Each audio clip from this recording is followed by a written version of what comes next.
Good morning, students. Students 1.5. When a glass rod is rubbed with a silk cloth, charges appear on both. A similar phenomena is observed with many other pairs of bodies. Explain how this observation is consistent with the law of conservation of charges.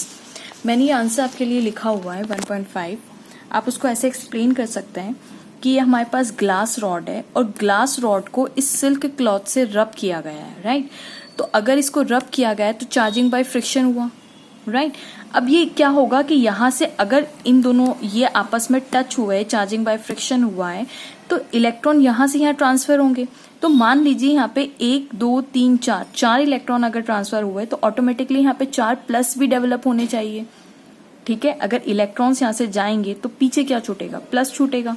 तो total अगर आप ये देखिए, ये मैंने dotted line से show किया हुआ है, ये पूरे की पूरा एक सिस्टम अगर देखा जाए तो सिस्टम पे नेट चार्ज कितना था? 0. यानी पहले जब ये रब नहीं हुआ था तब भी टोटल नेट चार्ज 0 था, और जब आफ्टर रबिंग भी सिस्टम पे टोटल नेट चार्ज कितना है? 0. तो hence it follows the conservation of the charge. Example, अगर आप +4 ये मैंने एक एग्जाम्पल लिया है, तो मान लीजिए आप ऐसा भी बोल सकते हैं कि अगर +Q चार्ज यहाँ से यहाँ ट्रांसफर हुआ है तो यहाँ अगर यहाँ पे +Q चार्ज डेवलप होगा तो यहाँ पे -Q चार्ज डेवलप होगा, तो टोटल नेट चार्ज कितना होगा? 0. Q + -Q = 0.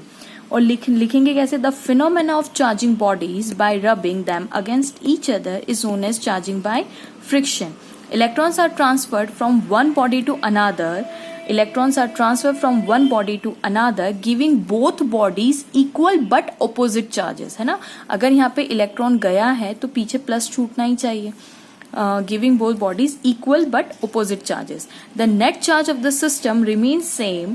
Net charge of the पूरा के पूरा सिस्टम का नेट चार्ज कितना रहेगा? सेम ही रहेगा एज बिफोर रबिंग. बिफोर जब रब नहीं किया था तब टोटल चार्ज यहाँ पे 0 था, और आफ्टर रबिंग भी टोटल नेट चार्ज कितना है? 0 ही है. तो the net charge of the system remain same as before rubbing. Charging is only redistributed, not created. ये खाली प्लस यहाँ पे माइनस यहाँ पे डिस्ट्रीब्यूट हो गए, कोई नया चार्ज एक्स्ट्रा बाहर से नहीं आया है, या कोई क्रिएट अचानक से इसमें अगर +Q चार्ज था तो अब +Q + 1Q एक और डेवलप नहीं हो गया. जितना चार्ज था उतना के उतना ही है ना? जस्ट क्रिएटेड, यहाँ के वहां ट्रांसफर हुआ है और कुछ भी नहीं हुआ. This is in according with the law of conservation of charge. Thanks for watching.